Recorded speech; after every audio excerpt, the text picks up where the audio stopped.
Okay, hello. Welcome to Tigers, blah, blah, blah. Another episode with me, Luke Flanagan, and Rich Walker's my co-host. He's here. Evening. Good evening. Right, we're going to be talking about the Birmingham game today. Yes. Some positives, more positives than last week, but still lots of the negatives there. Don't know about you, Rich. Yeah, there were a few. I mean, it's not hard to be more positive about that performance than the Charlton Yeah, game, but definitely. um, yeah, still a soft underbelly. So Certainly. So there's lots of... We're going to keep the same thing as we did last week. So we're going to have a good... Rich will do his, I'll do mine, then we'll have a bad. Same again. And then we've got numbers.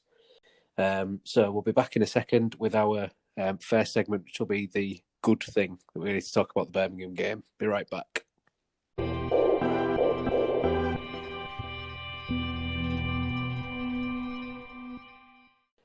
Right, okay, welcome back. So we're going to do our good thing about the Birmingham draw 3-3 yesterday, Rich. yes, yeah, entertaining for the neutral, but it was we are certainly much more in terms of positives than last week against Charlton. Certainly, Yeah, I think I there's was a a lot lot more more to have a impressed. go at. Yeah, There's a lot more. what did you choose in the end for your positive? My positive was, I think had I known what you were going to pick, I might have picked differently. But Okay. my positive was Josh McGuinness. Well, okay. So we can always talk about the other positive thing after it. I mean, we don't I'm have to sure we keep it will. to one. Yeah. So yeah, McGuinness. So you make a case basically, and then I also rated the way he played. I was very impressed with him yesterday. But just what impressed you the most about his performance? Well, first of all, he scored, Yes, within which 2 minutes. yeah, we can't take that for granted with our centre No, forwards. it's very true. So he got us off on to a great start with what was a really no mean feat to get on the end of that header because he was being wrestled all over the He place by really the was. centre back. He nearly took his shirt off centre back, didn't Yeah, he? yeah. I mean, I saw somebody on Twitter say that it was fortunate for McGuinness because he was pulled onto the ball and didn't really have to do a lot. But to my eye, it didn't No, look I that don't. way. I don't take to that. I don't take Um, to that. yeah, it looked more like he was I think doing he a got hell. there in spite of the Yeah, ball, yeah. Well, that's how basically. since it's a positive. That's how I would Yeah, like to look at I it. think it was Clark Salter who was all over him. Yeah, yeah. I think you're Um, right. but yeah, And he really was because I think if McGuinness got to that but didn't get clean contact and it'd been a there's shout no for a penner, yeah, yeah, because it was all over him. definitely. So credit where it's due. I think he did really well under great pressure, if you want to call it that. He was being manhandled and to finish Yeah. the way that he did, I thought was brilliant. Funny Got enough, manhandled was the phrase I was thinking of in my head when you just said it. yeah, but he really was. Yeah. If you go back and watch it back again, I Especially think from the angle behind the goal. yeah, That's where I yeah, watched it. When I watched the replay of it again, I watched it again today. And yeah, he's just the arms all over him. The shirt's literally been like, it's like trying to play Stoke of old, isn't it? yeah, That's what it yeah. reminded me of. Only not as effective as they were Well, at true, it. true. But it probably wouldn't look out of place like WrestleMania, Ricky the Dragon Steamboat against Macho Man Randy Savage or something like that. It's a good shout, to be fair. So to score in those circumstances, I think he did really well. Yeah. He also played a big part again with his physicality for our second goal. I was so impressed with that. It's so Yeah, underrated. I'm glad you said yeah. that because Uh, you cannot have that goal without what he did there. no, Because he no, you got can't. poleaxed and all, didn't he? I mean, Yeah, fortunately, the ref plays advantage. Because I suppose it was a foul because he could have blown up then, but obviously he let yeah. the player run, which he needs to do anyway. But Well, it doesn't happen all the time, it does it? doesn't. That's the It's thing. very stop start occasionally when teams go down to kind of pinpoint, right, we need to break the play up because obviously we like to play on the counter, which Yeah, is probably something we'll get to later on, which yeah, links to what I wanted to say. But when we play to our strengths, we need advantage. If a player's going to be taken out, we don't want to see where it's going to go. And yeah. obviously, Because it just leads to little breakdowns, doesn't it? And sort of overloads in advantageous areas of the pitch for us. And I think the work that he put in on that goal to kind of hold his man off and then help the ball on its way. Yeah. Um, Do you know what? It's the unseen work that I don't see Eves do. and I'm not having a go at Eves. I'm just saying McCann's choice was right with McGuinness because he understands the role of playing striker better. Because I know he's Yeah, deeper and there, but he's come on for the flick on yeah, it, and basically. he's asserting himself physically in more of a clever way than I think Eves has shown that he's capable of.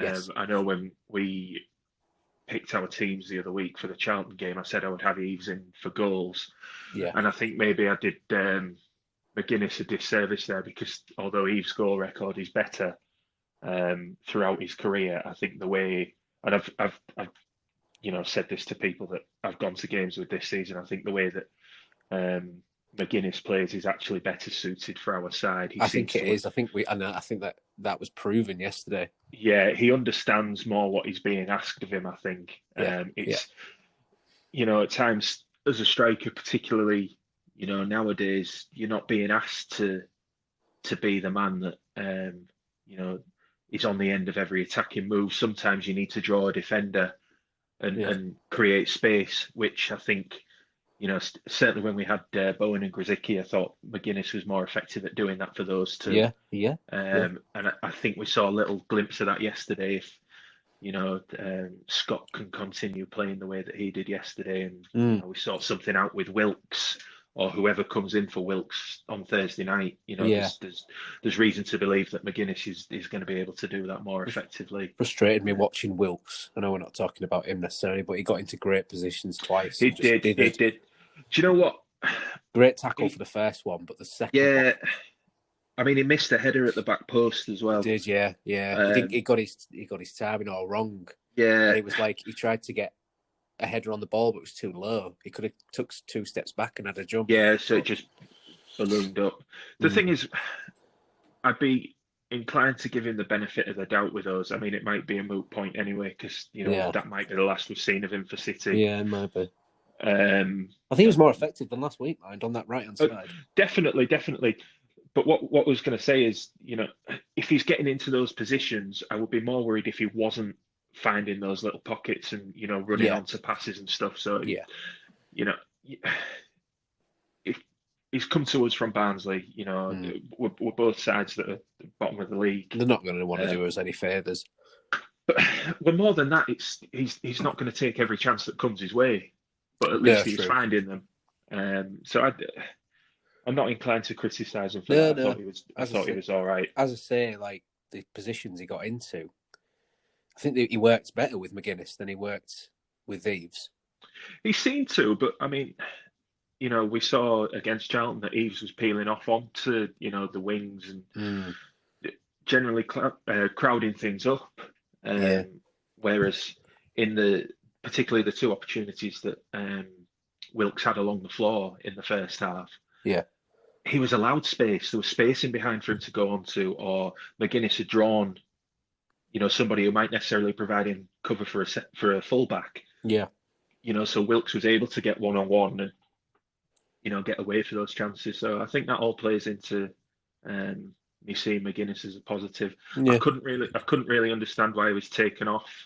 And I mean, one of the things I was going to mention, mate, was on McGuinness. I don't know if you saw the tweet. Phil Buckingham, yeah, I was going to say. Well, it's your piece, I'll let you. But yeah, well, it just sounded like he was, one of the leaders, even when he wasn't on the pitch. Absolutely. So Buckingham said his was the only voice, and having watched the highlights back, it wasn't something that I really picked up on. No, I listened during the game, but I couldn't. But if he's there, he'll be able to hear that, won't he? Buckingham. But you can see it in some of the footage as well. Like I think there was a couple of times where City have nearly conceded in the first half. Yeah. And McGuinness is back there, and you can see he's talking, which you might not necessarily expect from a striker. I think it was the Djupkovic chance at the back post. Yeah. I think he was there because I think Pennington had let him go. And he was not giving him a rocket, but he's basically saying, "Fucking look out for your man behind you there." Yeah. He's not the best striker, Djupkovic, fortunately. But, I mean, on another day, he might have taken that, the back post, because it was a chance, wasn't it? It was, yeah. So, I mean, that was nice to hear that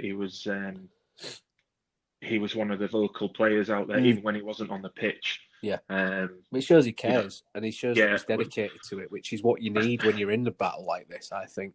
yeah, and he's one of the more experienced players in the squad. In terms of his age, he's been Yeah. around a bit. We have, few international footballers Yeah, I was now, going to and all say right, Northern Ireland International. I mean, yeah, all right. they've People been, might say it's only Northern Ireland, yeah, but but they got further than we did at the last yeah, Euros, mate. I mean, yeah, they were they've great. been good these last few years. So, I mean, his experience and the fact that he's willing to stand up and make himself heard on the pitch Mm, could be a good thing for us because we do have a young squad. yeah, I'm Um, sure he so scored. yeah, Did McGuinness scored, didn't he? When they beat, I forgot who they scored. he scored against Spain, didn't he? I don't know if he scored against. He might have Oh, done, it's but a I'm sure it was when they beat whoever they beat 2-0. Because they were old, they'd scored and were holding on 0-0, and then they ended up getting a second. And I'm sure it was McGuinness. This was yeah. 4 years ago. I'm trying to remember, but I remember I'm being. thinking more recently than that. Uh, Um, yeah, but still, I mean, an but yeah, I international mean, player it in was it City's was. team currently. I mean, you can't. There's very few of them. Yeah, There's very exactly. Yeah, few. yeah. I can't think of another one who started yesterday. I No, don't well, we think we had had. Jackson Irvine. Obviously, he's gone, and Lehigh, he's gone. Yeah, I don't think we But had another international starter on the pitch yesterday. no, not at all. So he'll be very important to us, I think, especially Yeah, against Borough next week. yeah, yeah. I mean, Well, this week. that might be one reason why he was taken off. With an eye to the Maybe, game. maybe But for fitness and things it, like it, that. But it again, did seem a strange one at the time. I don't think it was the right move. I'd have kept him on. No, well, we'll maybe discuss that a little bit later on when we Yeah, come to negatives. yeah, true. Well, my positive is attacking set pieces. I didn't want to pick up another player. I could have picked Scott, but I actually thought I could talk more about the team as a whole by talking about attacking set pieces, because I thought for once we actually looked dangerous. Elder, I did say last week we talked about it, didn't we? Elder and Scott Yeah, on the left-hand side, and obviously they were the ones over it. When you look at, I think it was, when it we was was Elder watching, and it was it was Elder and Elder Kane and, over the first one. yes, and then obviously we get the goal, and then it was Herbie Kane's free kick in the second half. Obviously, they are doing the work, aren't they? They know that Birmingham would have jumped the wall, so they've said that because that was something McCann said in the Yeah, in the press afterwards. But I actually genuinely thought when we got a corner or a free kick or whatever, I thought the delivery was much better yesterday. it was. Yeah, And I'm not Kane sure put in some why. very good crosses. Yes, I thought Kane was excellent yesterday. Yeah, well, that's what I thought you would pick as your positive. To be fair, that's Kane, why I didn't mention him. Yeah, yeah. I Well, thought it was his best game for City. it was going to. I very nearly did pick Herbie Kane, and I also didn't understand why he took him off. I know he brought Kevin Stewart on. Maybe it was to try and break up play, but it was literally after he scored he got taken off, didn't he? Yeah, it wasn't long afterwards. I mean, I thought we did need a Maybe it was change in. about 5 or 10 minutes. I thought we did need a change in midfield, but I, without wanting to give too much away about the negatives that Yeah, yeah. I'm going to look at. I don't know if the triple attacking substitution No, immediately before a free kick 20 yards from goal would have no. been I something think that I'd I have think done. McCann's there has got lucky because he didn't take. He could have took Kane off then, and he didn't. Yeah, yeah. And obviously he's the one that's taken it and scored.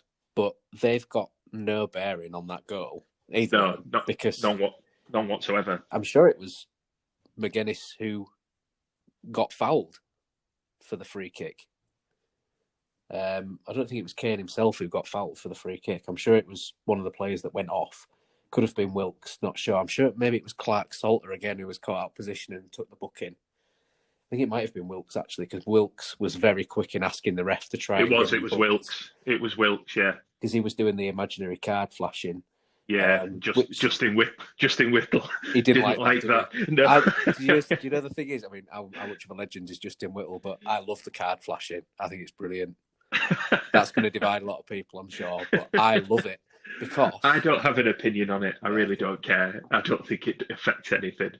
But loads of people get proper on their high horse about it, don't they? Yeah, it's like, oh, it's not. It's just not the done thing, and it's like, well, if you're playing a team, you watch someone like Barcelona. What do they do? One of the greatest teams over the last 10, 20 years, whatever.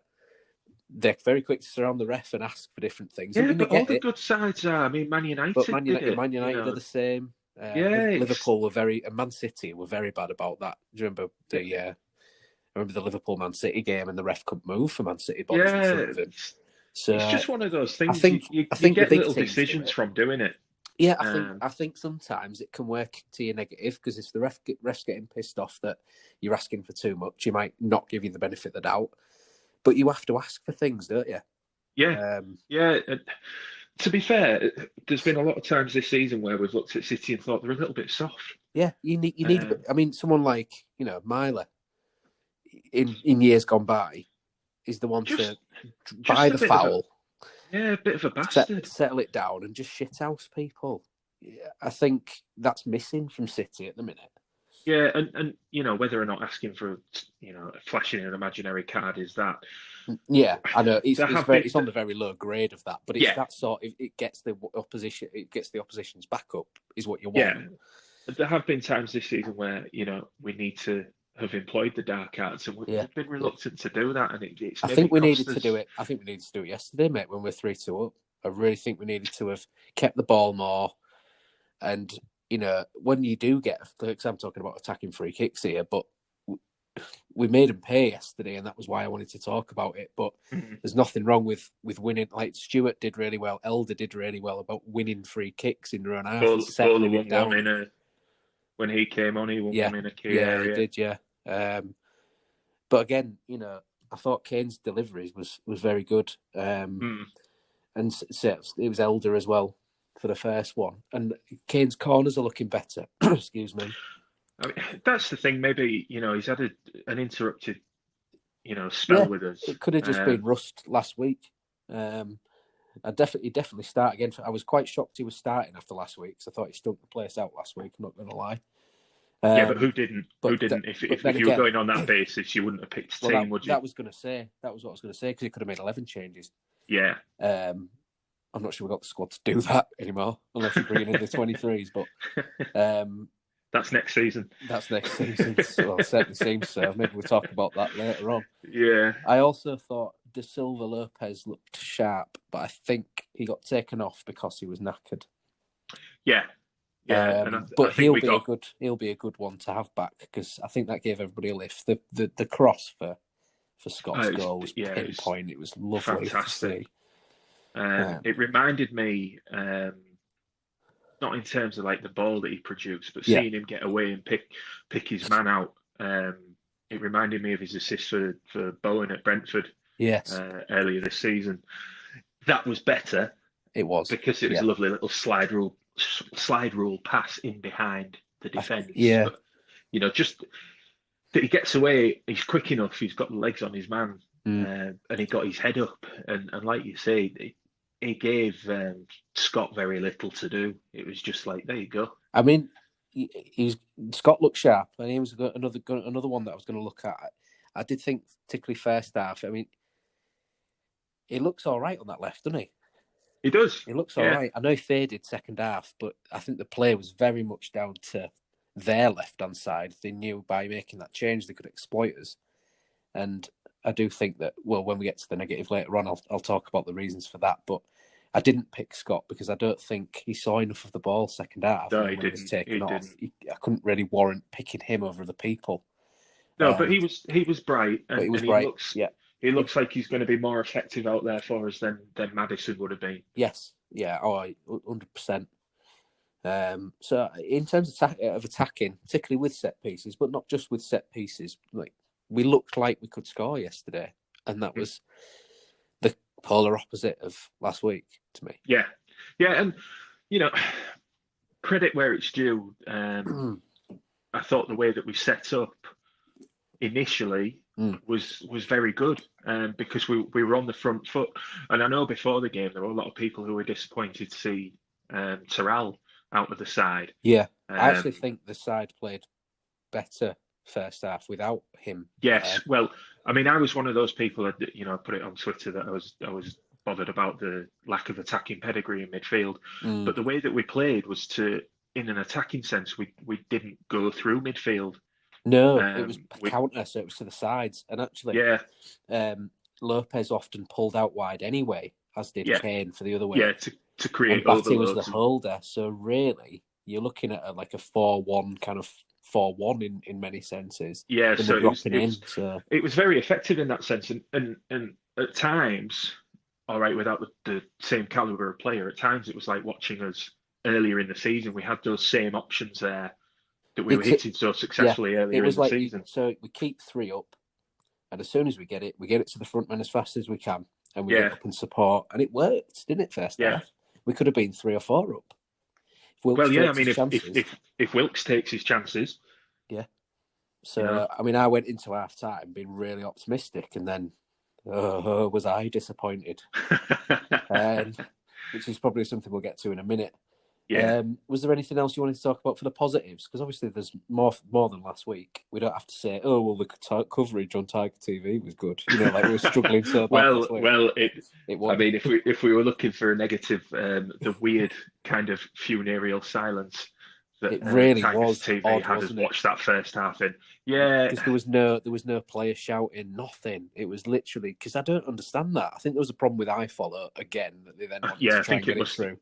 it maybe was their audio that was, the Yeah. issue because I know that they said on commentary that they didn't have the referees' whistles and stuff, and it Yeah, just they made said that at the start, didn't they? yeah, It was it just just made it bizarre, an really. odd experience. But Mm. when you're paying a tenner to watch an individual match, you would expect them to get it right. Yeah, I mean, it's at Birmingham's end, so Yeah, I can't blame too much on City. There's lots of things I can blame on City. I can't blame them for bloody that. rubbish, Birmingham. Yeah. All right, lads. Shit TV as usual. But yeah, so I don't think there's any other positives I really want to go through. I think we kind of got with it there. Obviously, you've chosen McGuinness and I've chosen the attacking set pieces. Going forward, so overall, we look good, didn't we? In Yeah, lots of yeah, times. reasons to be encouraged. I'm not sure that we're going to play too many other teams that are, quite as open as Birmingham, where we've got some decent sides coming up. I mean, particularly Thursday night, you can imagine that Middlesbrough won't be. It's going to be a low-scoring game that I would have Yeah, thought. yeah. He loves But the I mean, 1-0, does Colin Wanker, doesn't he? yeah, but there were reasons for us to, be optimistic. So, for the first 45 minutes, it was a good watch. It Should have was. stopped. Yeah, I know. If we only played 45 minutes, we'd have been laughing. But I think now if we go on to the negatives, Yeah. if you just give me 2 minutes, we'll sort things out and then we'll come back. So we'll be back with negatives just very shortly.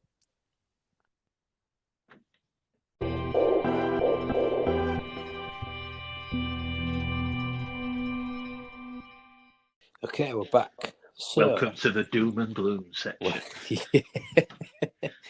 Hey, you're not wrong. So yeah, we've done the positives, and now we are going to do the negatives. Where are you going to start, Rich? Well, it's always good when there is that, preface. Yeah.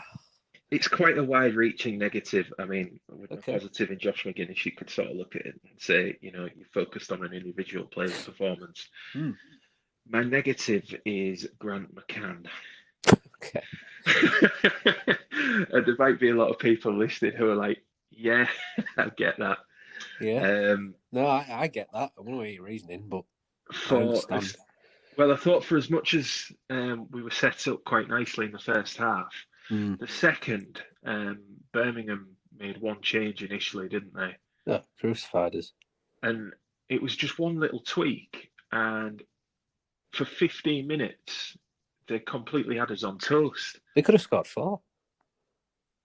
Yeah, I mean, in that 15 minutes, they had a couple of chances that Long tipped over, and then they'd skied one over the bar, I think. And I was like, bloody hell. Yeah. What's going on here? And you can say, all right, other teams are going to do things. They're going to change the setup to cause you problems. But to me, it's about how you react to that. And we didn't do anything. Look at last week, before you continue. Right. First 5 minutes against Charlton, we looked all right. Terrell was the threat. What did Bowyer do? Man marked him. Yeah, out the game. Dropped Spratley onto him. And then McCann had nothing else. Yeah, and there was no adjustment, no alteration to be made. He's got the formation. Well, seemed to be right. Team choice right. We're 2-0 up. Could be more. Yeah. And he goes, right. Who was it who came off Jeremy Bella? It was Clefton-Beld. So he's moved Crowley in middle, and then he's put Bella on the left, hasn't he? He's moved the midfield about slightly. Yeah. So he went more of a diamond, didn't he, really? With 2 out wide, and then Gardner and Crowley in middle. So the Bellingham kind of floated about a bit, but was often on the side. But it was very much a left winger, wasn't he? And it just meant that they were getting, crosses in, because Bella was excellent. He really was. He was finding space. But then you look at I think it was their first goal, wasn't it, from Gardner? Oh, no one's out to him. There's only De Silva trying to get out to him. No, but he was out of position. Yeah. He was out of position. He's got dragged in. Yeah. When the ball's gone wide, and you can see that he needs to get out to him fast because he shouldn't be in there. Yeah, well, he's City already had numbers wide with Batty, and I think it was Pennington. There was no need for him to be in there. But it was just that McCann didn't adjust to that quick enough. No, not even doubling up on him and just saying, No, just tweak it. Just a little tweak. You don't need to alter your whole setup. Just a little tweak. To my eyes, at least, and it's difficult watching on TV. There wasn't that alteration made, and then you allow Birmingham back into the game very early, I might add, because it was 2 minutes in, wasn't it? It was like absolute carbon copy of the first half, but they were doing what we did to them. Yeah, just like we already said, De Silva is out of position, and it gives Gardner the space to be able to. He's still got to hit it. It's a fantastic goal. It's a good, good finish. He's got that in him, hasn't he? Yeah, well, evidently. Forest, but yeah, he did. It really was a good goal. But then with the second one, you've got. I think it was. Was it scored? That long ball. Long ball, isn't it? It's come from camp. Yeah. And it's coming, and then crosses it in, and then the cross is put in, and it's somebody ghosting in off Kane. Actually, no one's tracking the marker.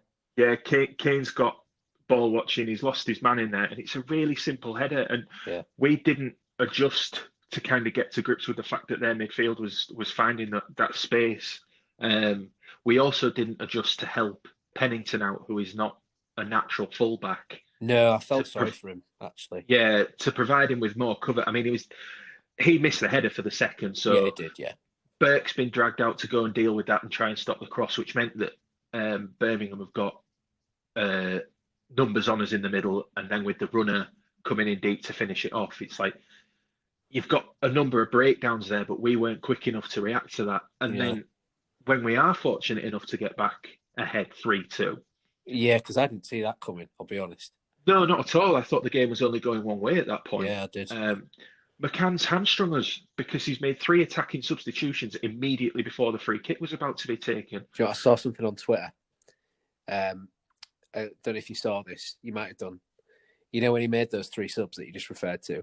Yeah. Somebody said, Grant McCann reminds me of a 5-year-old on FIFA who wants to try and play all his players.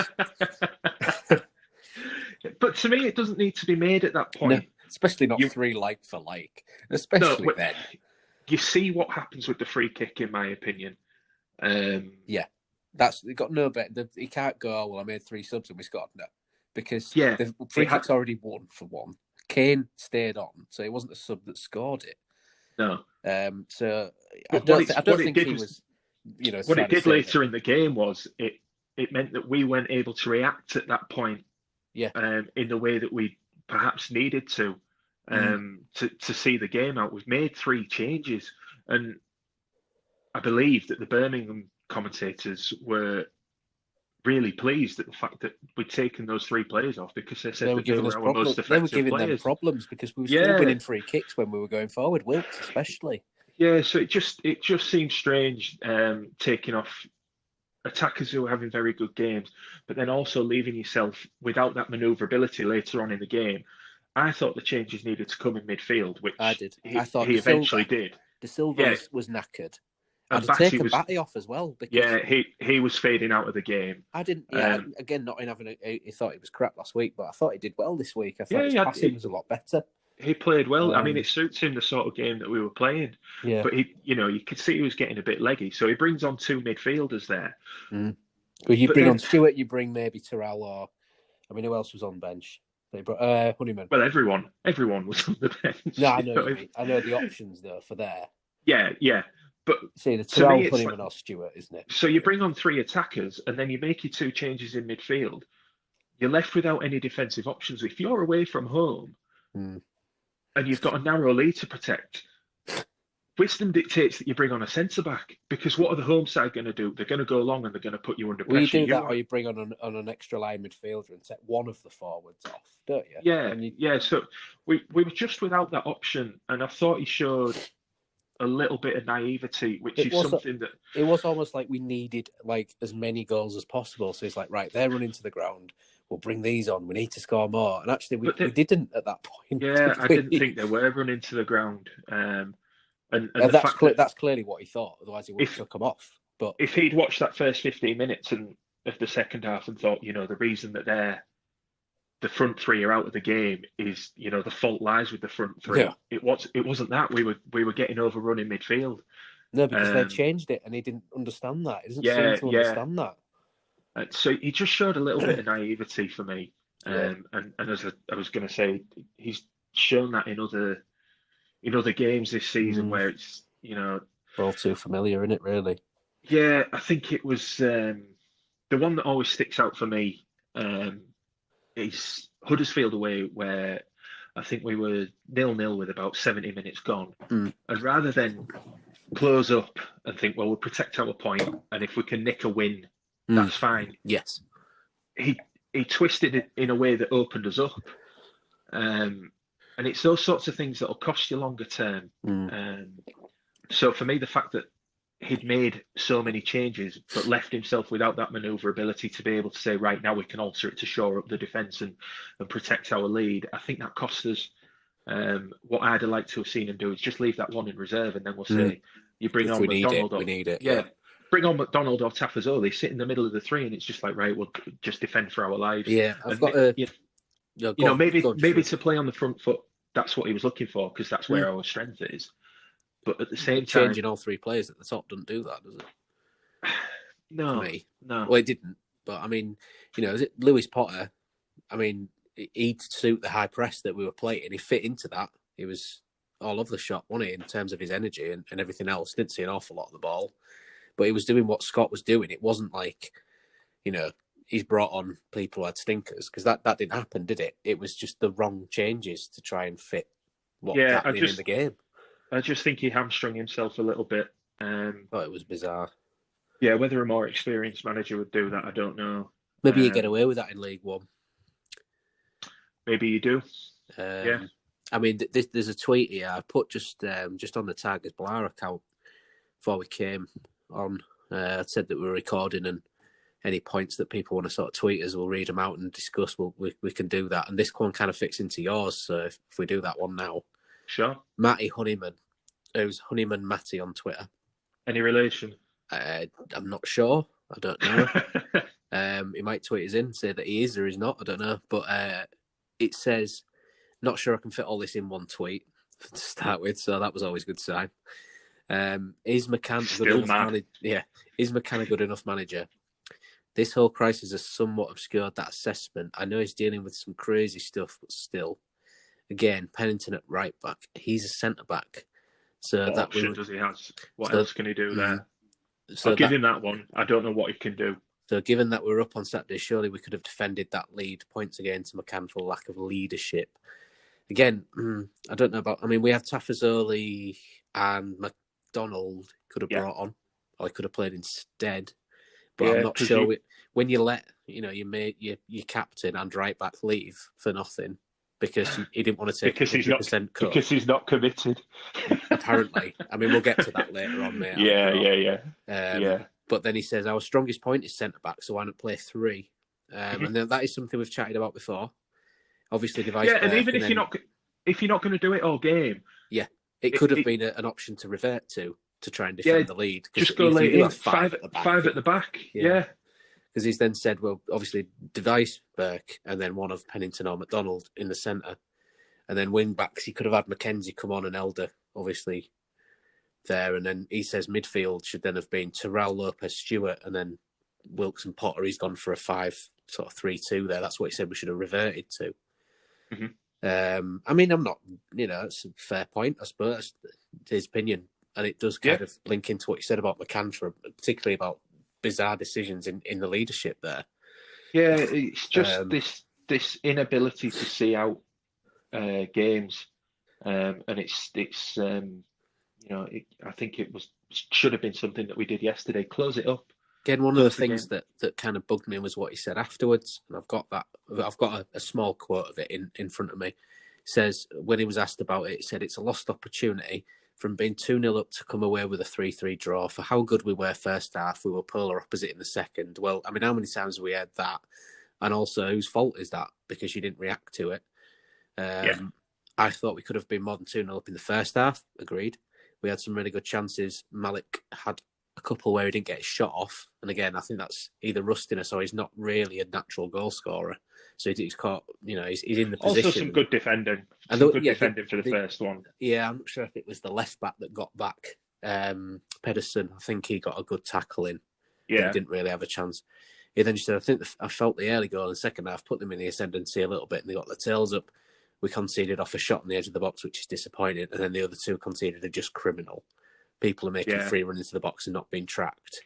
I mean, he doesn't say anything wrong there, does he? But when he says we were good in the first half, polar opposite in the second, a team goes by instruction.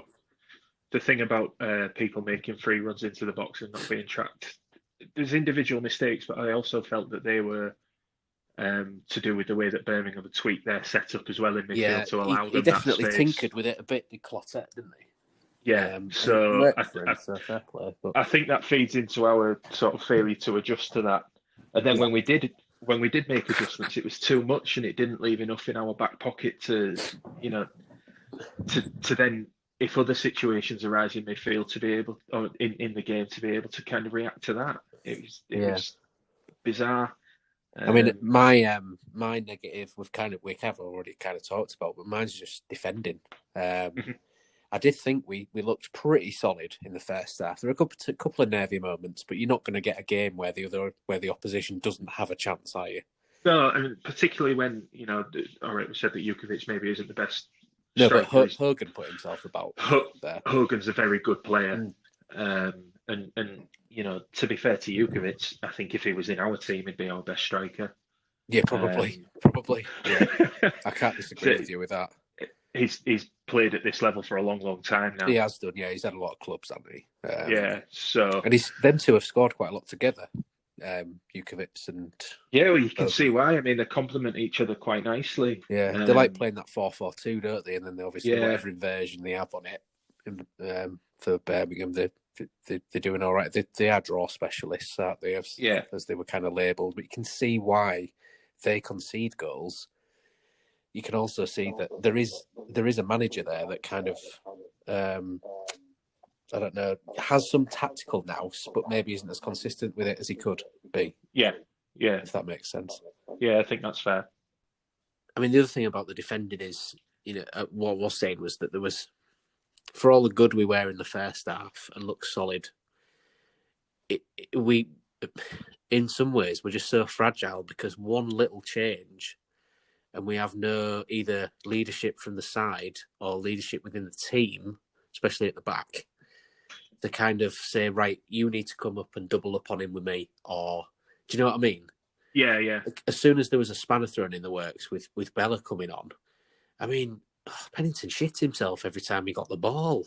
And it's not just, I don't want to string Pennington out because his second half, he wasn't particularly good, was he? No, but kind to him. But I also don't think he was helped by anybody else coming in and do it, because then you've got people like Lopez coming come and help you, and then it pings to the edge of the box, and then you've got people like Gardner who can hit it like that. So yeah, I mean, there was 3 City players around him. Yeah. The lad that fed the pass out to Gardner, and not one of them was able to close it down. So No. they still got the ball away into a dangerous position. And it's the tracking of the men that winds me up. Yeah. I mean, Especially that last one. I was like, oh, for God's sake. Well, both of them were almost, identical in it's kind of late runs that have been made from deep, and they've got a lot of headers yesterday. I will say. Yeah, they've got wrong side of the City midfielder that's supposed to be tracking them. I don't know who it was for the third, but I know it was definitely Kane. I don't know if there's a shout here for the third one. With making so many substitutions, does it confuse who should be following who? Maybe. I'm not making excuses for people, and people miss headers, and there's not a lot we can do about it now. But if you've got three of your midfield, you've got Batty, who's the only one who played 90 minutes. He took Kane off and he took De Silva off, and he's put Honeyman on, and he's also put Stewart on. Right Mm-hmm. Now, they're not necessarily like for like with the players, because Stewart likes to play as a CDM, really, doesn't he? Although he's played him as a little bit further forward, you'd see him more bringing him on as that, wouldn't you? Yeah. Kind of sweeping up and breaking play up, that sort of thing. Yeah. But like Honeyman was like charging around like a madman. That's what he does. But my point is, should he be doing that? I know. Why are you doing that and trying to chase it when we've got the lead? You don't need to let him have it. Let them have it in front of you and make yourself compact. Charlton did that to us. I hate going back to Charlton, but they let us have it. We couldn't do fuck all with it because they had too many men in there. They had too many men at the back. Two banks of four, maybe even a bank of four and a bank of five when they just left one up top. Make them try to work the space, rather than give them it. So as soon as Bella gets the ball, Pennington needs to be standing him up, and somebody else needs to be doubling up with him. Yeah, there's none of that, was there? No. I mean, Pennington didn't do enough to stop the cross for the third. No. He missed the header for the second. As we said, that means Burke is out of position. Yeah. And it is Burke's first game back properly as well. Yeah, it is, and he's done what he has to do to go and cover for the missed header. I'm not saying it's his mistake. No. It's just that's what's led to him being out of position. And then you've got lads in the middle who aren't doing their jobs to follow runners. It's just disappointing for me. Yeah, it is. It is. It's. I think McCann would watch it back and he'd be very disappointed with it because it's basic stuff, really. It is. Yeah. But defending has been an Achilles heel for us all season. I think we're too open away from home. Certainly proved that in the second half. I don't think we're as open in the first. I think if we'd have made that kind of little switch and just countered their counter, if you get me. Yeah. I think we would not have had, like when that first goal goes in, that's when the alarm bells ring and you say, right, shut up shop. Just calm it down. Because then they had another couple of chances, didn't they? They could have scored some more before they actually scored the equaliser. Yeah. They were just all over us. It was worrying at times. I was very relieved when Kane's free kick went in because I didn't see that coming, to be honest. But no. So, I mean, those are the negatives. Mm-hmm. Was there anything else you wanted to mention while we're on that subject before we go to numbers? Nothing stands out dramatically, but that you can kind of look at and say that was isolated to the game yesterday. I think if you wanted to look at negatives in a broader sense, I think one of the ones that maybe did affect the game yesterday was allowing your captain and most specialised right back in the squad to walk away because he's apparently not committed. I mean, maybe it's a good time to talk about the Athletic and Ehab. I mean, maybe save it for the after the numbers because I think it's more of a general topic. Yeah, I suppose so. Yeah, that's what I was saying. It's not specifically to do with the game yesterday, but you can't say it didn't hurt. No, but we missed in that second half. We missed Lehigh. Yeah, didn't we? Yeah, an experienced right back. Yeah. I think he would have done more to get to grips. And in some respects, I think we did miss Irvine because I think he could, if he'd have brought on Irvine for Lopez and he'd have dropped deep with Batty, that could have been an option. Yeah, I mean, it's all ifs and buts, but I do think the circumstances around those two players lots of fans were very quick to diss them, to say, "Oh, you're just in it for the money, or you're just looking after yourself," sort of thing. And it's not really like that, is it? No, But we were shocked to find that out. Everybody shocked. oh yeah, it was so unexpected, Shocked. wasn't it? So unexpected.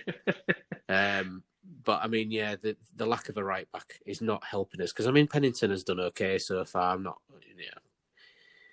but he's not a right back, and even but if he's he not a was, right back. yeah, He's square he's pegs an and round holes inexperienced again, player. isn't Yeah, yeah.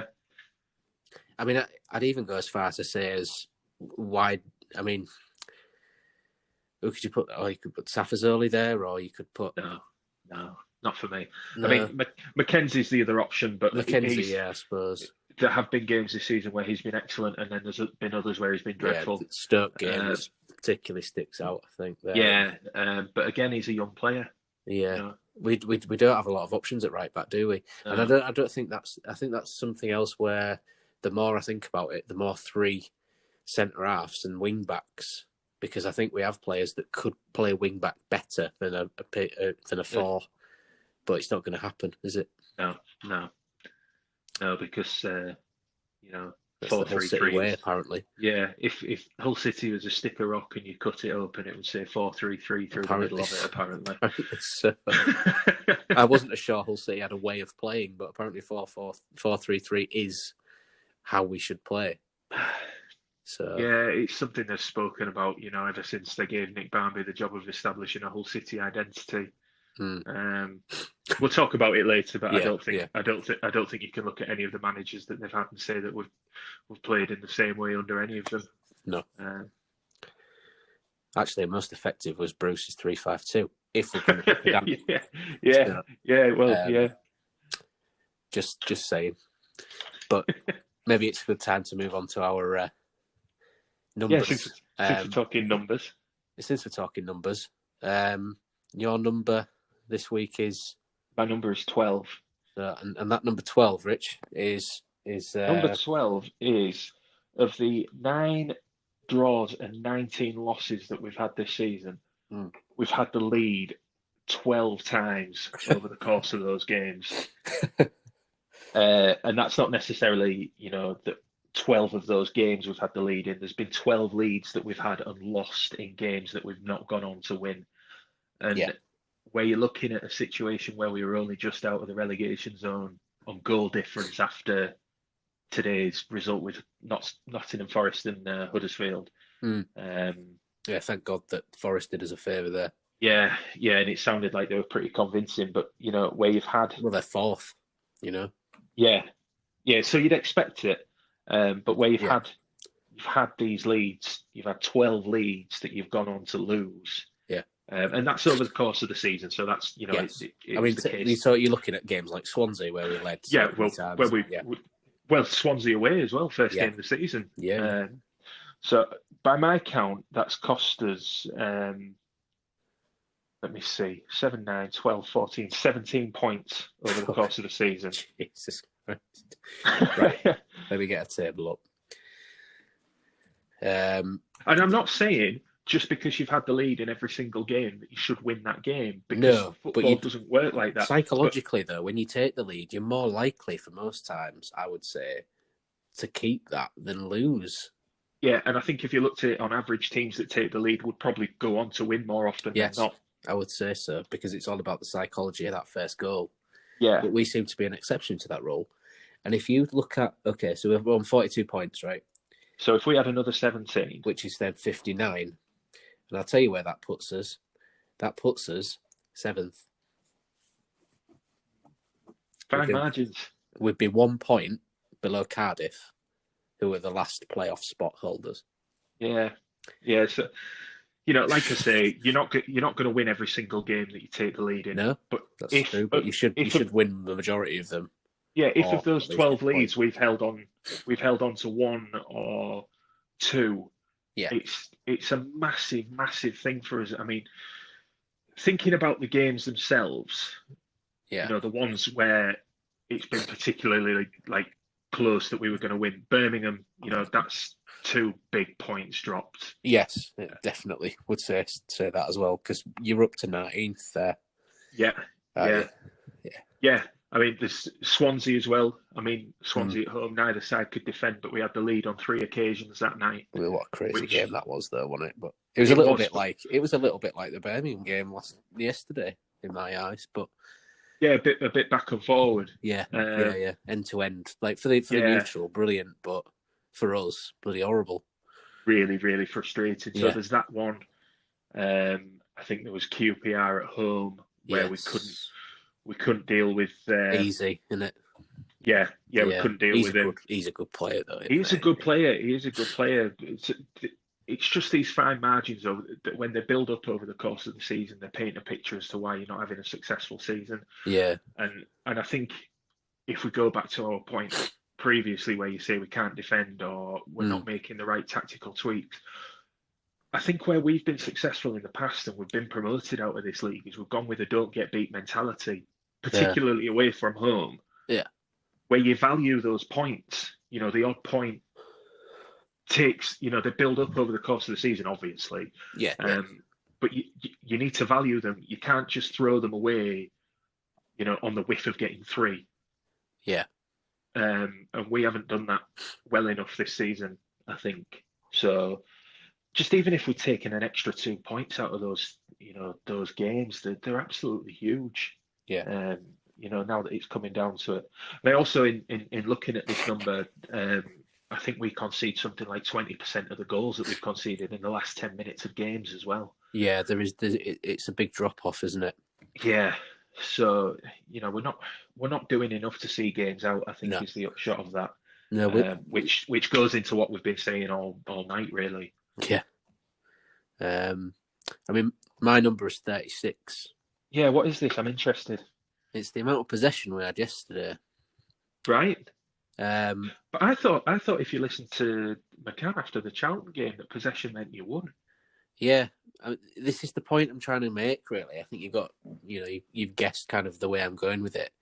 But it shows that our strengths lie in counter-attacks. Yeah. And I think that, for all I know you had him as a negative, but it was more about his tactical ineptitude in the second half, wasn't it, that you put Grant McCann in there? Yes, not he set us up well. He 11, he didn't have a problem with because they paid off. I was pleased with the first 45, Yes. I think everybody was, and I think what we were doing was good, but it was then his inability to respond to his in-game management, I think, he's lacking. Because I don't think, actually, that we had any more of the ball in the first half. I think we did more with it and made the counties count. Yeah. But I think that particularly when you're looking at teams like Borough, I mean, that Luton game, did you see that? Like 8 2-footers in that Luton game? Yeah, I did. And then I saw the stupid handbags afterwards. It was ridiculous. Who's that jumping up and down? Like he was like, did you see that? Go on then.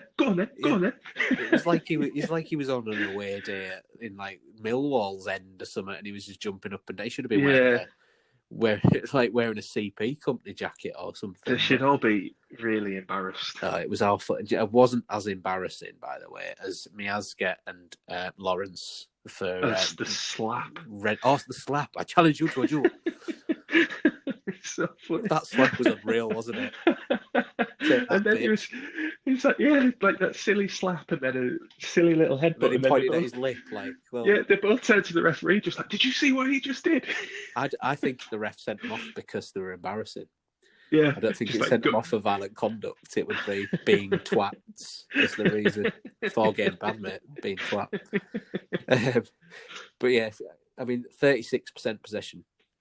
I mean, if we are going to be specific, and I'm going off a certain website, the other websites are available, but I'm going off the Sky Sports one because they have the most choice of things. For all the possession that we didn't have, 36.4%, Birmingham had 63.6%. But actually, if you look at like shots on target, etc., we weren't that much different. They had 1 more shot on target than we did, and they had 2 shots overall more than we did. But it's pretty average. So when they did have the ball, particularly in the first half, they didn't out with it. Yeah. And I do think that if we get that right, we need to set up more as a counter-attacking side, even at home, because now that we've got no crowds, there's no. It's a very difficult thing to do, though, isn't it? At home, to set up for the counter-attack. I know it is, but particularly against Borough, because I think they'll just love to be the counter-attacking team, won't they, on Thursday? Yeah, I'd imagine so. I I'm think not that confident, and we have the Middlesbrough will lines. come. They'll come not to get beat. I think. Yeah, I mean, it has got kind of 0-0 written all over it. Really, I mean, I would take a I point think now. you're putting too much faith in our ability to defend. But How can you do that after you everything see, we've spoken about? I know, but we only conceded one against Charlton, and then in like compared to that game, we weren't disastrously wide open, were we? No, we weren't. Because we had the majority of the ball. So if we are going to have the majority of the ball, we need a better plan B. I don't know if it's a tactical change we need to make or whatever. If that formation, particularly first half, we play 4-3-3, and we have I don't know, Scott and another, whoever it is. It may be Bowler, it may be Lewis Potter. I don't know who he's going to bring on out wide. But as a quick counter option, we've shown from that game we can do that, and we don't need the possession in order to hurt teams. Do you know what I mean? Yeah. So as I was saying, I think we can hurt teams on the counter, but it's that plan B that I think we need. We're not going to have it though. Based off this, I know we're not, but we. I know what you're saying. We should have it, but it's like you only had to listen to Allam's interview with Bernsey. It's that's the way that we're deciding to set up. I mean, and we're being dogmatic about it. Maybe now we've talked about the numbers, it is a good time to have a chat about that interview. Yeah, do we have to? We don't have to spend a lot of time on it because it's probably the most depressing thing that we could have listened to before, during, and after the game. Yeah, which they serialised very nicely for us to just spiral the depression out of control. But first of all, do you believe anything that was said in that? I believe that he believes everything that was said in that. Yeah, see, that's the difference, isn't it? He's very confident in his answers. Yeah. Yeah. Did laugh when he said that they felt bullied by the Athletic. I know. It's like wasn't that the most pathetic little thing you've ever heard? It's based. I mean, when you own a football club, you expect some level of scrutiny. And I think, to be fair, they've had the falling out with the Hull Daily Mail, and they've had them with Radio Humberside. Yeah, I think they've been given an awful, like a very gentle ride from the local media. Oh, yeah. I don't think they'll get that now. If the old Daily Mail are still, they'll keep up the line of criticism, I would have thought, because they've got nothing to lose. They're not allowed in grounds when it's. Well, it depends, doesn't it? It depends how greatly the loss of access affects Hull Daily Mail's business, because, their sports coverage is one of the redeeming features of that publication. I would say that. I mean, Hull Live, I'm not a fan of. I will say. No, it's a rag. It is now because it's owned by Reach. Yeah, it wasn't ever really groundbreaking news, but it's definitely declined because of its conformity to tabloid journalism. Yeah, and the whole idea is to generate clicks and exactly. Yes, it's completely like click. It's all clickbait, isn't it? Yeah, and half the stories you see are nicked from the Sun or the Mirror, sister newspapers elsewhere in the country. Exactly. Yeah, it's the Liverpool Echo and whatever else. Everything that's owned by Reach, effectively. Hull housewife earned millions working from home. This is her secret. Yeah. So it depends, like, what impact the loss of the access is going to have on the Hull Daily Mail, I think, as to what conditions they would accept as, to be put on the restoration of their, rights to the game and access to the players and stuff like that. Yeah. I wouldn't want to suggest that, a journalist who's as good as Phil Buckingham is would, accept any restriction on his opinion. No, I mean, I do think one thing that did come out of this, I know lots in the national media were saying how much of it was that it was a ridiculous decision. That and that was something I said about on Twitter, that I did find it a little bit annoying that everybody was so quick to say what a ridiculous situation it was. But nobody was been interested before, you mean? yeah. taken the whole Daily Mail being banned for anyone to take a It's notice not of happened whatever. overnight, and a few people Yeah. would, came back to me and said, they've done this. I think David Conn's written some articles. He's a very good journalist. His stuff on the Hillsborough disaster has been, I think he's done a really good job with that. Represented the Hillsborough family as well. So there has been interest, and it's maybe difficult to maintain it in the national spotlight for all this time, particularly with the club not being in the Premier League, because as we all know, that the majority of football coverage in this country for the casual fan or whatever is based on the Premier League.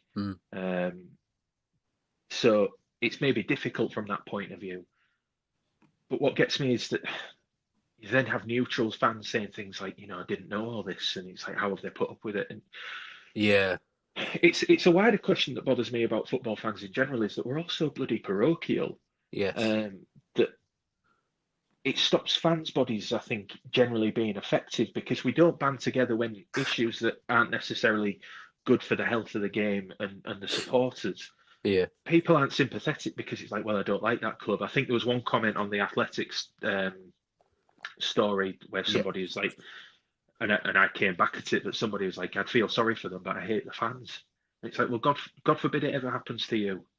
Well, I mean, that it does kind of stink of what we were looking at with all that, the tin pot thing and everything else, that people see City because of the mall chant and everything else, as they say tin pot, although I hate that word, but it's very easy for other fans to go, oh, I don't feel sorry for them because the fans are all knobheads or whatever, until it happens to them. It's a stupid statement anyway, because it's like saying every single Liverpool fan is a littering, firework throwing twat after the Premier League celebrations. Exactly. Yeah. You can't judge all fans, and if the reason that you don't like Hull City is the mauled by the Tigers chant, then I mean, what are you doing with your life, really? Yeah, you need a sense of humour transplant. Yeah. I mean, it's an ironic chant anyway. I don't think people get that. I think people genuinely think that we're kind of some MLS team that has embarrassing chants, and do you know what I mean? I think people forget that football is supposed to be fun. Ultimately, don't be so fucking po-faced about it. Yeah. Yeah. Wise words indeed. It's not all Ray Winston telling you that it matters. Sometimes it's silly. Yeah. It's silliness. Yeah. Well, you go to be entertained, hopefully, and enjoy yourself. You don't always. It's not always entertainment. You don't always enjoy yourself, but you go with the hope of that, don't you? Yeah, and if it's not great, then sometimes you have to make your own fun. Yeah, maybe we'll celebrate a consolation at 5-1, like we won the World Cup, or we just don't all want gallows humour. You don't want all fan culture to be like, this town is a shithole, I want to go home, because it's just homogenised bollocks, and there's nothing unique to any club. Yeah, and you don't want, we'll sit where we want, with Leeds United thinking they're harder than everybody else, sort of thing. It's just like, have a sense of humour about it. If you can't have that, then then go home. Yes. Yes, right. Yes, it's a family podcast. Yeah. So, but yeah, to get back to the topic, I was in two minds really as to whether or not to listen to the interview with Bernsey. And in the end, I did, because you want to know what's been said. Yeah, but really, otherwise you'll be like, oh, I don't know what he's even said, and people are tweeting about it, or you see things, but yeah. But really, there was nothing any different that was said in that hasn't been said in the last. I don't think there's anything illuminating, was there? No, I mean, really, potential sale is still there. Oh, is it? Who's going to pay 30-40 million for a club in League One if we carry on the way we are? Yeah, that doesn't own its assets. It's grossly overvalued. I'm not sure if it was something you said that I saw. Contract management on Twitter. No, it wasn't about that. It was about the sale, the 130 million sale. Mm-hmm. And he just kind of repeated. The same thing. So you get bogged down in, do you really think I'd be in a hotel room if? And actually, he didn't answer the question, did he? No, just He just said went into nothing. the detail and didn't answer anything. Yes. So Bertie just went, moved on. Yeah, I think we all know that £130 million deals aren't done like the climax of Train Spotting where everybody turns up in a hotel room with like bags of cash. With bag of cans with a bag of cash. Yeah, of course we know that, Ehab. Don't patronise us. He's a patronising weasel, isn't he? The thing that annoyed me more, I think, was it was so. No, I'm not having to go Humberside here because I like Burnsy, I like the coverage, I like Matt Dean. I think he did pretty well with with what he got given. Yeah. You can't go in and be openly confrontational because because for a start you'll get your radio station banned. Yeah, he's not a fan. No. At the end of the day, David Burns has a job to do, and the questions that he has to ask are very different to what we might given the opportunity because he has a relationship to preserve and he wants to in the future be able to go and ask those questions, so he needs to be mindful of that. I get that completely. But I mean, one of the things I will say, about the Athletic article, it wasn't just one journalist that was involved in that. There were a whole lot of very good journalists involved in that. And I don't know if you've seen it, just before we started recording tonight, they've said that they'll stand by everything that was written in it. Did they say that? Well, yeah. It would be it would not be having research. I know you suggested the Athletic to me. Yeah, I think I've been a subscriber for a couple of years just because of their ice hockey coverage. Yeah, so I was going to say yours is mainly the NHL stuff that you love because it was born out of the States, really, wasn't it? Yeah, I think it's a Canadian thing. But so that's why I subscribe to it. Yeah, the Athletic, and they're a very what they seem to be doing is kind of cherry picking the best journalists. Yeah, well, that's what they did in the States. Giving to the club. It's a very. I'm sure national papers don't like that, but it means that the coverage that they get of sport is probably unrivaled. Yeah, it's a very, very good value for money. Yes, it's probably the future of that because people don't really buy print anymore as much as they did. It's very much a decline in sales and everything is shifting online. So it's probably a very savvy kind of business to be in right now. But everything that they'll have done will have been done twice, thrice, quadruple checked, I would have thought. And let's be fair, a lot of the stories within that piece were all things that had been rumoured for a while. And each one of them could have been a separate article. There was a lot in there. There were a few things that, surprised me that I didn't necessarily or hadn't heard before. Steve Bruce being sacked in the February and reinstated. That seemed odd. But I remember rumours about Bruce's being sacked, and then he never was.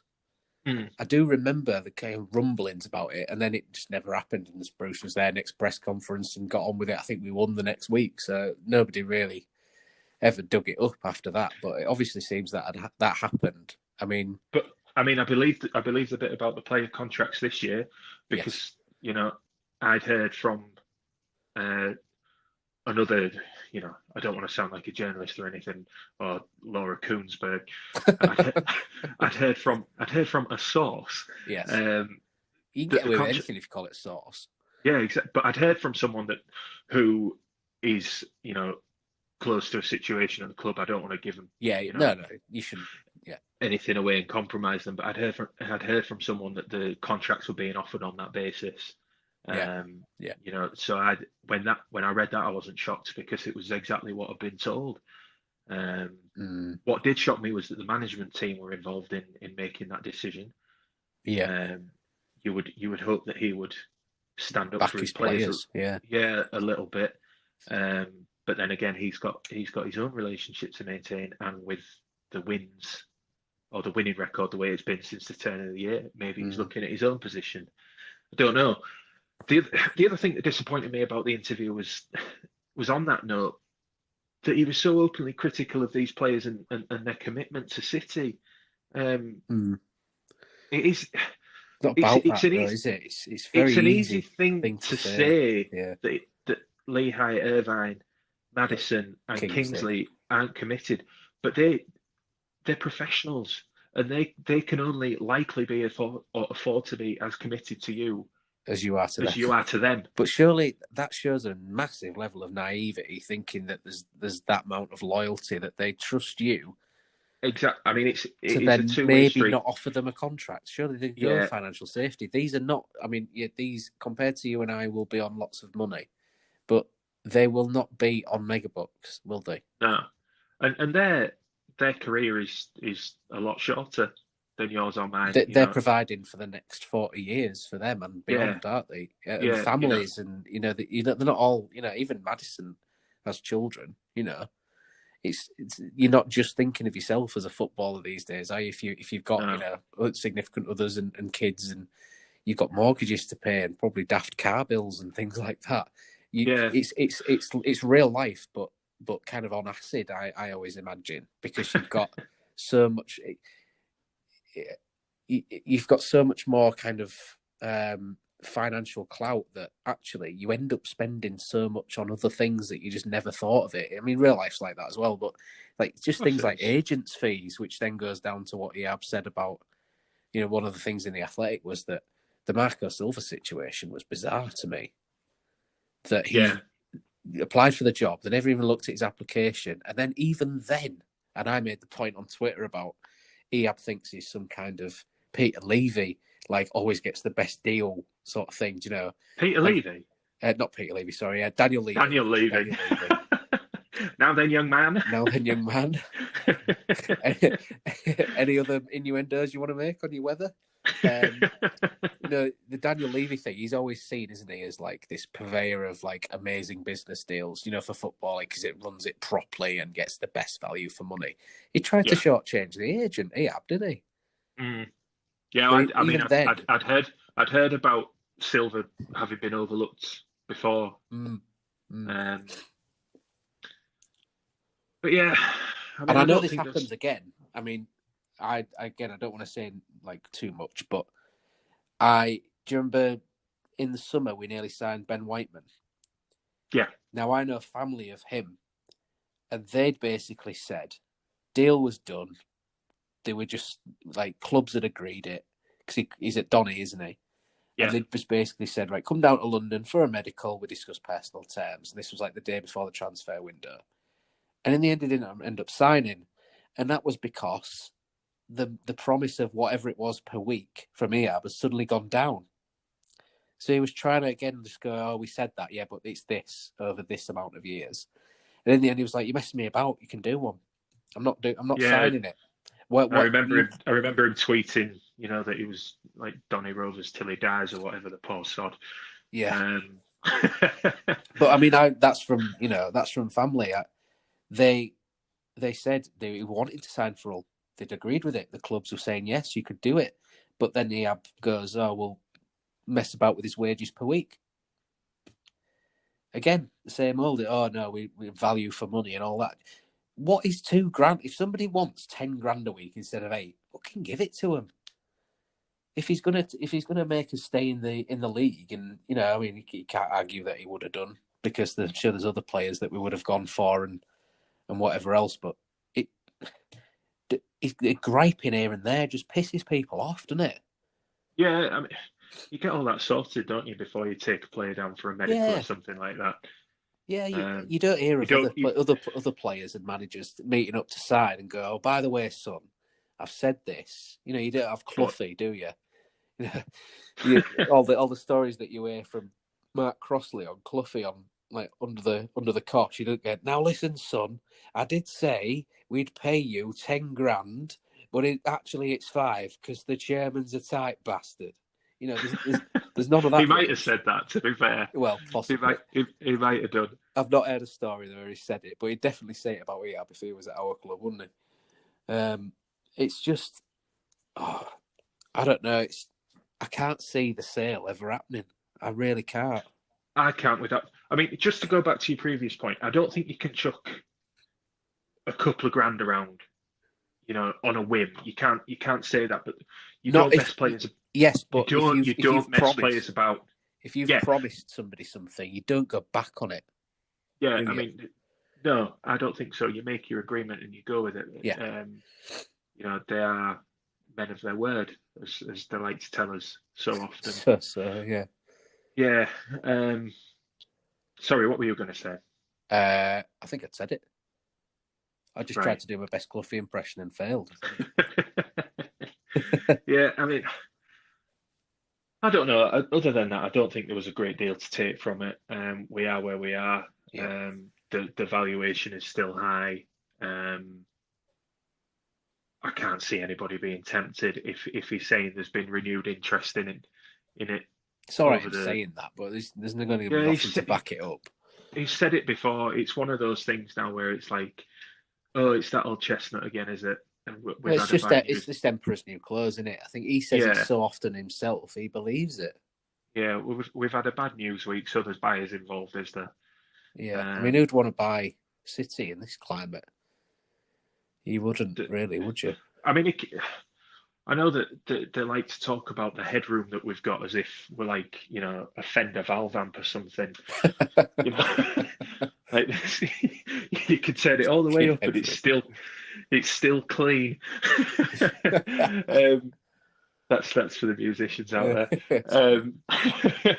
But so maybe from that point of view, it's attractive to somebody that's thinking, if, as Ehab says, we are in one of the stronger positions now financially in the championship. Yeah. Obviously, that's dependent on us staying in the division, which is far from certain. Yeah. There might be somebody who would look at that and go, well, if they stay up this year, Yeah, nice and little club there. with other teams operating on reduced terms, because there will be other teams who, they'll have overspent massively, I would have thought. will They'll be gambling struggle. on trying to get up through the playoffs or whatever. Yeah, and as we've seen previously in other financial crises for football, that clubs aren't secure. No. So that it is feasible that people could look at clubs in our situation. It's just a line that we've heard too many times in other instances where there has been negative press around the club. Yeah. It's an easy thing to say, and it's like flip the release valve. We've got buyers involved. If there are buyers, fine and great. I'll be happy when they come along. But it's a bit like, transfer rumours. I don't want to hear about it until it's been signed on the dotted line, because you hear too much about it, and it's just, I'm not interested until it's done.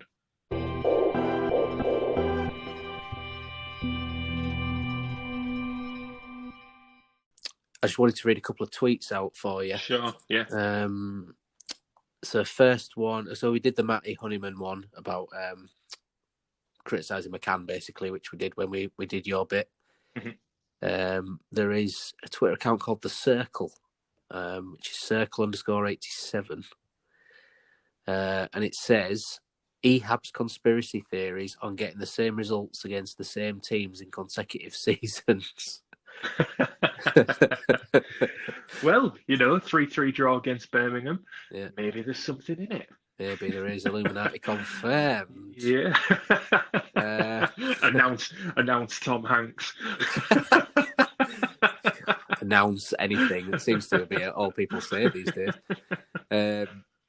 Okay, Dan Mao 31 says, why insist on the same formation again? It's in our DNA, Dan. There we go. There's your answer. But not the end of the tweet. A killer blow conceding so quick after half-time. Leadership and someone to grab the game and shut it out was needed, but I think a comeback was always on. We kind of said that, didn't we, really? Yeah. Confidence is low, so build a strong foundation in defence and push on. But again, who have we got, particularly at right back? Because we've let him go. He's not committed. He's not committed, apparently. Just wants to look after himself. That's it. Selfish. I know. Yeah. It's all about you, isn't it? It's never about the team. That could be to Ehab. Ryan Richardson says, can we have an Ehab investigation into Gary Gardner smashing in from 20 yards against us on two separate occasions? Swear he only scores against us. Could be right. He scored against us for Forest last season, I think. Yeah. I think that was said in the commentary, to be fair. Yeah. So those are the tweets that I got from the message I put out earlier on. Was there anything else? I think we should look forward to the Borough games slightly. Yeah, well, it's going to be 1-1, isn't it? Because that's what we did against them last season. So there we go. I think we did 2-2, didn't we, earlier in the season at their place? But it did take Marvin Johnson being sent off for a ludicrous challenge. Yes, Still can't believe he did that. Yeah, and Tom Eves' goal. Yeah, it wasn't Tom Eves' goal, was it? I think we've said that on podcast before, haven't we? We did, yeah. Definitely not Tom Eves' goal, that one. Yeah, I think I said all he did was fart on the ball. Yeah, yes. Fart. I'm trying. It was David Nugent on the line nicking someone's goal. It was that kind of this season's equivalent, wasn't it? Yeah, it was never his. But so he'll definitely claim it because it's only one of the 4 he's got in the league. What do you see him doing against Middlesbrough? Do you think it'll just be very similar to the Charlton game, maybe with a few keeping people in positions from the Birmingham game? You think he'll keep with the same midfield in defence? Well, it's going to be 4-3-3, isn't it? Well, we know that. DNA. We've recruited for that. Yeah. Very well. It's just a shame that you the have players to laugh, don't you, or else you end up crying. Yeah, it's a shame that the players that we recruit for those positions we don't necessarily keep because they're not committed. So yeah, I think largely he'll set up the same. We'll see what happens with Malik Wilkes in I think it's tomorrow, isn't? Or no, Tuesday. We have the option on his contract. Yeah. I know that McCann was a little bit. He was coy with it, wasn't he? And because I was on Radio Umberside after the game, I was speaking to Matt Dean, and he kind of had the impression that it was maybe a little bit of mind games from McCann to try and kind of throw off what Borough would do. I don't know what your thoughts are on that. I thought that was quite plausible. Yeah, entirely plausible. I wouldn't have thought it would have an awful lot of effect on how they might want to set up as a whole. So that's an unknown. Otherwise, I would expect him to keep it largely as it was. Maybe he'll have a look at it in midfield and try and freshen it up. He could bring Terrell in at home. Don't know. Not sure he will. If I'm honest. I can see him. Excuse me. I can see him plausibly taking out Batty because I think we both thought that he's looked leggy towards the end of games. Yeah, fitness may be a concern. Not that. I mean, it's not criticism of him. It's just they've had they've had a long time off. Yeah, they have. Yeah, and it takes its toll, as I think we said previously. So maybe he'll do that. I can't see too many other tweaks, to be honest. I'm just looking at the stats from the Stoke Middlesbrough game. Don't know what your thoughts are on this. Middlesbrough had 30% possession. Right. Obviously, they were playing away at Stoke, so Stoke had 70% possession and didn't fucking score. However, when we look at the attack, I mean, again, 2 goals for Borough, 22 shots for Stoke, 8 for Borough, and 3 on target for Middlesbrough and 6 on target for Stoke. So they've had a lot of shots, but I would assume most of them from outside of the area, and then were blazed over the bar. It's not particularly any surprise to say how a Neil Warnock side would play, and if you look at other white websites are available, but I've gone with Sky as they do a lineup. Although the lineup on Tigers TV for City had Pennington as a 10. Who was right back? Was it McGuinness? That was unreal. I was just like, what is happening? McCann's gone for it. Oh no, he hasn't. He's completely lost the plot. They've gone 4-3-3 as well. Go on, sorry. Somebody had gone into Ad Manager on Football Manager and just like, right, I'm going to take over our opponents today and play everyone out of position. Yeah. No goalkeeper. And really, if they were thinking about it, they'd have picked somebody with a massive transfer budget so they could sell one of the reserve players for 8 million quid or something. Classic cheat. Yeah. You see, I mean, this is why I don't trust these things as well, because I'm looking at the Borough lineup, right? Ashley Fletcher and Britt Sombalonga are strikers, no? Yeah. But they've put it as a 3, but they've put George Friend as a centre-back, and I don't think he is. Marvin Johnson's not a left-back, is he? He's a left winger. So maybe they got this wrong. I don't know. But they've gone with 4-3-3 according to Sky. They've got Fry and Friend as the centre backs with Howson in front, and then McNair and Saville either side, with then Roberts and Assombalonga out wide and Ashley Fletcher up top. Okay. So they're very similar to us in the layout like that. And then they've brought Tavernier on and Shotton and Wing later on. Yeah, I mean, I'm just looking at their away record, and it's not great. They've No. won the last two, but before that, all season they'd only won another 2 games. But you've got that new manager bounce as well, haven't you? Yeah. I mean, it could be a dead cat bounce. Could be. See, I would doubt it. I would expect them to be a little bit more robust. I think, like we said earlier, they'll probably come to build on a platform of being hard to beat first off. And I think having watched us against Charlton, they wouldn't necessarily have any worries about repeating the situation again and giving us all of the ball and saying, "Go on, what are you going to do with it?" Yeah. Because it doesn't. As we've seen on Saturday, and as we said tonight, when we play without the ball, we are, probably more effective in an attacking sense. Yeah. It doesn't look like we'll be able to do that on Thursday. I think Borough will very, very gladly let us have the ball. Yes.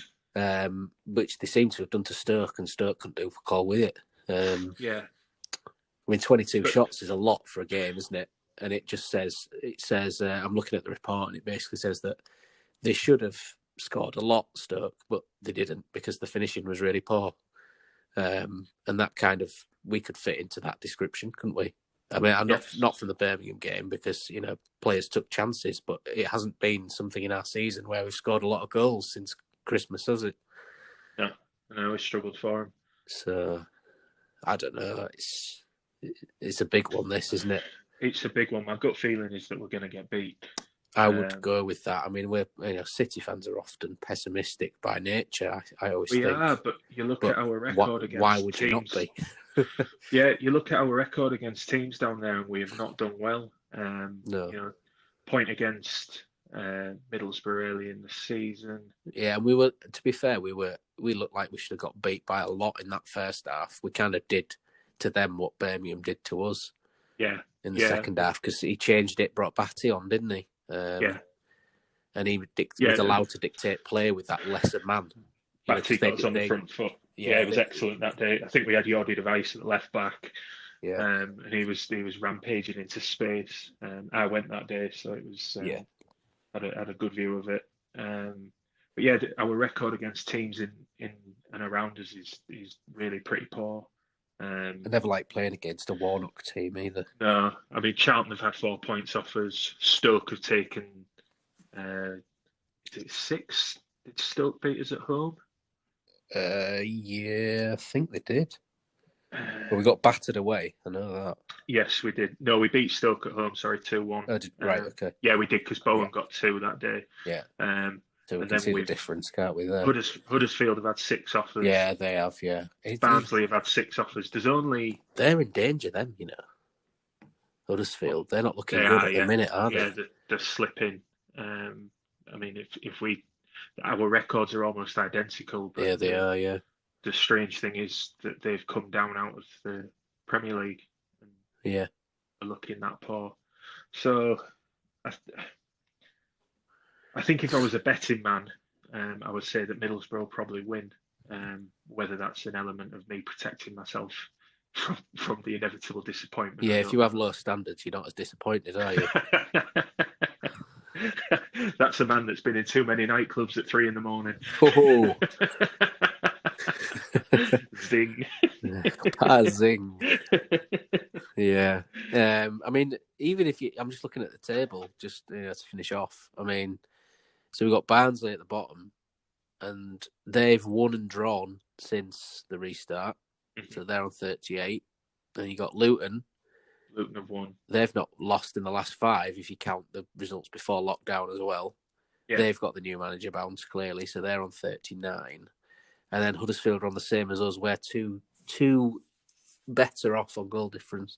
And 1 above us is Stoke, 2 above us is Borough, 3 above us is Charlton, and then you've got Wigan and Birmingham and Reading on 40, 7, 49, 49, QPR 50.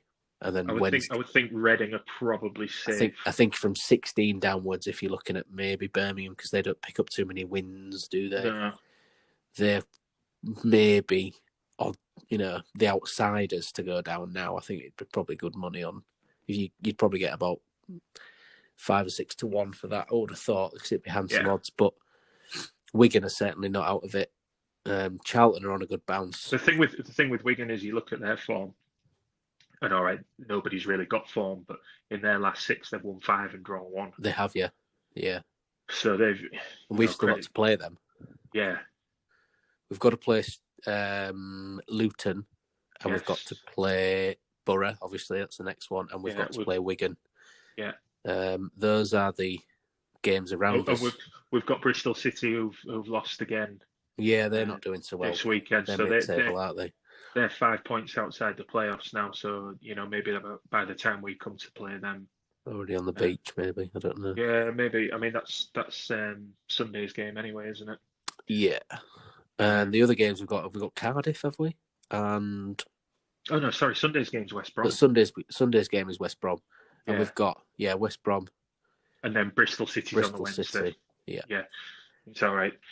Sunday is my wife's birthday, and next Wednesday is our anniversary. Unfortunately, City are playing on both, unfortunately they're playing both days. So how does that work then? Are you going to watch it, or I don't know?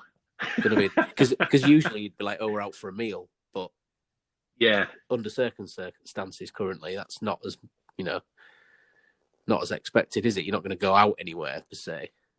No, we'll see. I don't want to push it. Yeah, shouldn't listen to this, does she? No. We'll be safe. It'll be fine. It'll be fine. But Luke said I could watch it. Everyone who listens to our podcast was supportive of my decision. No, I'm sure she'll be happy with it anyway. She knows. She understands. She understands your hates relationship with City. Yeah. That was the thing she said when we we're not able to go to the game. She said, well, that's good because at least you won't come home in a bad mood. I'll be at home in a bad mood instead when the football restarts. Yeah. I won't have that walk down chance I have to calm down. Slightly less fuming by the time you got home, but then you listen to the radio when you get in and it's all there again. Yeah. So, right, well, I think we've exhausted that game. That was an enjoyable chat, so thanks for that, Rich. No worries, good to talk to you. I'm not sure what we should do about the next ones. We might have a chat off air or later on about it, but obviously we've got 2 games in quick succession. Mm-hmm. So whether we do one after Borough and then another one after Bristol, I'm not sure, but we'll have a think about that and then see what we want to do, basically, I think. Yeah. Because we could combine them into one on a Sunday night. It's my wife's birthday. I'm not doing that on a Sunday night. Oh yeah. Well, we'll figure something out anyway. If I watch the game, I am not podcasting. What are you doing to me? Well, I'm not going to make you do anything you don't want to do. But it's not a case of you want to do it. It's just picking your battles, isn't it? There at home. Yeah, I'm not digging this hole any deeper, mate. Yeah. Goodbye. Without further ado, we're off. Don't know when we're back. But yeah, so obviously we've got Middlesbrough to look forward to, and we'll see how that goes, eh? Yeah. Fingers crossed for the next game. So just a quick thanks to Danny Johnson and everyone at Hull City Ladies with the sponsoring. Mm-hmm. So they were back to training this week. Yes, so that's another positive move for us. Yeah. Fingers crossed we'll be ready for the kickoff next season. Indeed. Get down to Ferriby and watch a couple of games down there. Yep, that should be exciting. And looking forward to taking my niece along to show her that yes, girls do play football. That's always good, that, isn't it? Yeah. I like that. The inclusion is always very good, and it's a good ground to go to as well, Ferriby, to be fair, because good setup down there, and they've obviously got a good relationship with Hull City ladies, so that's good to see. Hopefully there'll be some decent games in the upcoming season when that is confirmed. I'm not sure when I think it is September it's supposed to start, but whether it will or not, we're not sure yet. But it's a big plug for them, and then thanks to everyone for tweets and for listening. So we'll see you next time, whenever that may be, and keep the faith there, Rich. Forza Tigers. Forza Tigers. Speak to you soon. See ya.